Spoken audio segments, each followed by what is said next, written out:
Hi everyone, this is Ernesto from Attaboy Cowboy, and on this channel we talk about investment strategies and travel strategies to help you get the most out of your life. If you haven't subscribed, please do. That'll help us to produce more content for you guys.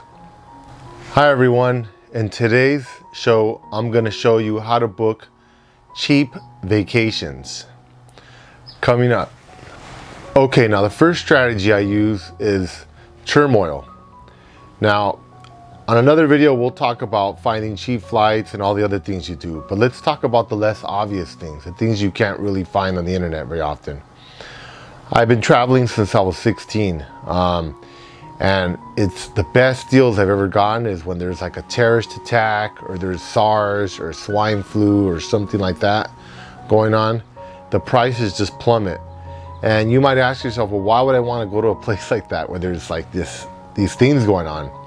Well, usually the best time to go is immediately after. So recently we had the fire, unfortunate fire at the Church of Notre Dame in France, in Paris, France. And I started looking at the flights, and wow, those flights to Paris just nosedived after that. And it's a really good time to get a trip to go over there. The tour packages dropped, the plane tickets dropped, everything just dropped, the hotels, everything. And if you've ever been to Paris, it's an amazing city. There's a million things to do. So even though that's a really awesome thing to do, there's still a lot of other things you can do. So you're not really going to miss out on all the other things that are there to do, like seeing the Mona Lisa or seeing the Eiffel Tower, etc. So that would be an example of a good place to visit because of the fire. So what you want to do is, if you know you're going to be traveling pretty soon, open the world news and start reading about all the things going on in the world. Read about terrorist attacks, civil unrest, whatever the case might be. And terrorist attacks are very unfortunate, but man, those are some of the best deals. Whenever there's a terrorist attack, everything just goes like half price. And everybody's afraid to go there. I remember after they attacked Paris, everything was on sale. Everybody was canceling their flights. In actuality, it's probably the safest time to go because the city was flooded with military, flooded with police. Interpol was there, the US was there investigating, everybody was there. And they were everywhere investigating. So you couldn't do anything there without getting in trouble or getting caught. So it's actually the best time to go right afterwards. And you get the best deals. So that's my number one strategy. I look for turmoil, or I look for things that are out of season. Like I went to Egypt one summer, and this is probably not the best example, but I went to Egypt in the summer, and Egypt in the summer is around 120 degrees every day. So everywhere I went was empty. So it was really cool. I didn't have these big crowds of tourists around me. And everything was really inexpensive. So depending on where you live on the planet, you can just go to the opposite hemisphere. That's probably easier. Like I'm in the United States, we're in the northern hemisphere. And my summer is going to be the winter in the southern hemisphere. So I can just go to South America and get good deals because it's going to be their winter time. Or you can go, etc. You can go where the weather might not be as favorable. The second strategy I use is I studied economics, so I look at the price purchasing parity. So price purchasing parity is this. Let's say I have $1 in my pocket, right? Well, what does $1 mean in Mexico? Well, right now it's about 18 pesos, all right? Or $1 in Colombia is 3,000 pesos. But what does that exactly mean, those numbers? Thailand, it's 40 baht. Or yen, or it's like 9 renminbi in China. I mean, there's all these different numbers, but what does it mean? The number doesn't really matter that much to an everyday person like us that's just going there to travel. What matters is your price purchasing parity. That means what you can actually buy with that currency. So I like to use Coca-Cola as an example because it's the easiest. Coca-Cola is everywhere on the planet. Let's say in Los Angeles, I can buy a Coke for $1. Well, if I go to Colombia, how much is a Coke? Well, that Coke is 30 cents. How much is lunch in Los Angeles? Lunch here is about $8.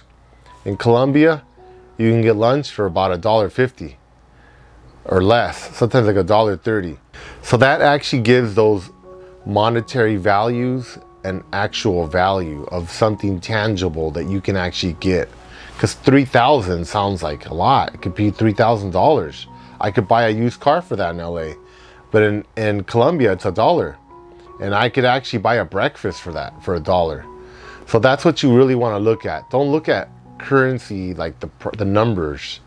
Look at that if you're an economist and you're looking at other things, inflation and everything else. But for travelers, look at the price purchasing parity. You can actually look up these values online. That'll help you figure out where the cheapest travel destinations are at.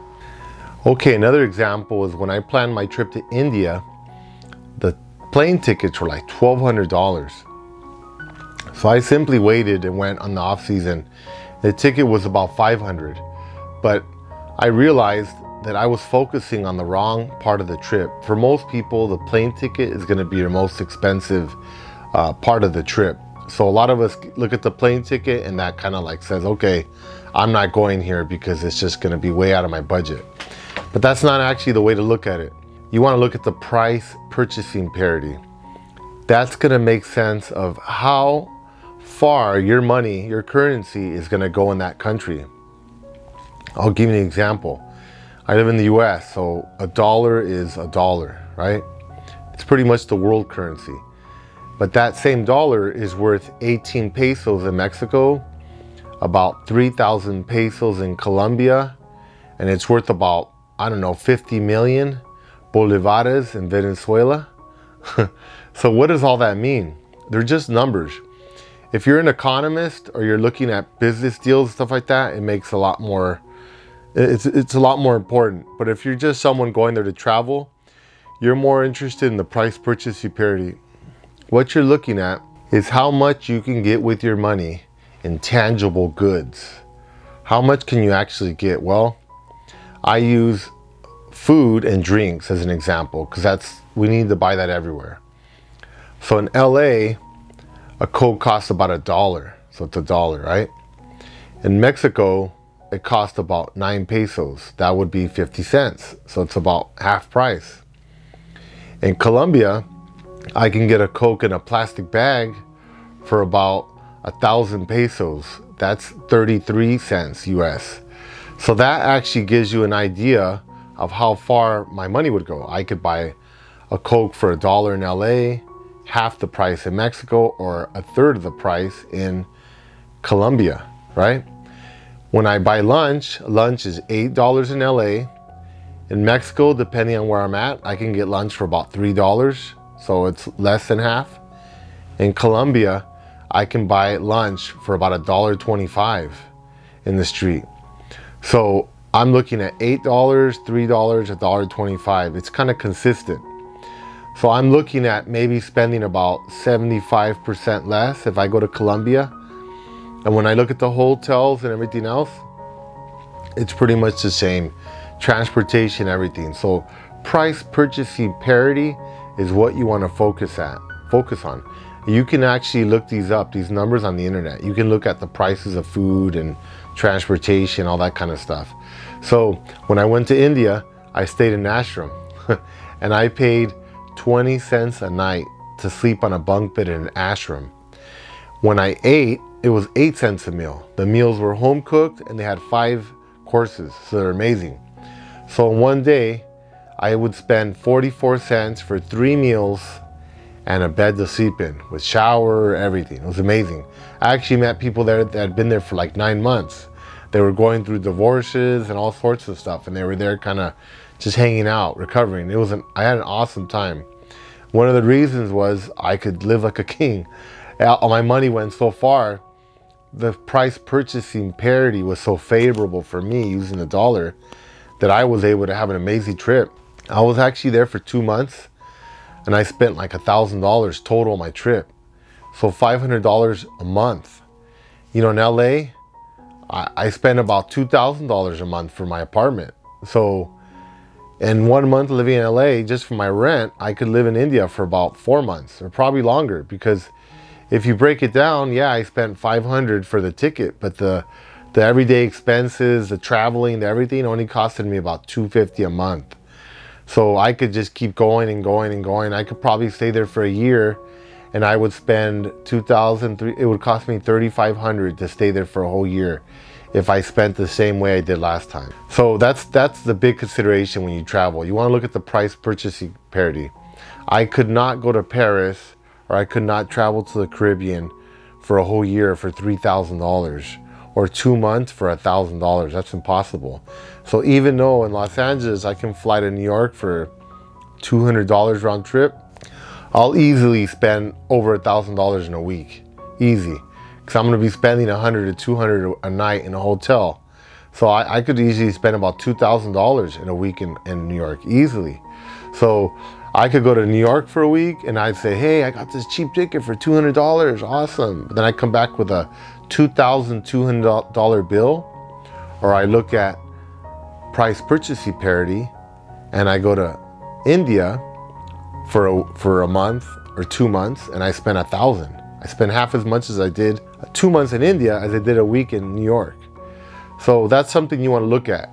Some of the best places you can go to where you have a really good price purchasing parity, if you're using dollars or euros, Egypt is amazing. Thailand, Philippines, there's places everywhere in the world you can go to that are cheap. Colombia is pretty cheap. There's Peru, there's Mexico, there's a lot of places. So think about second and third world countries as travel destinations also. Those are good destinations where you can get a lot more value for your money.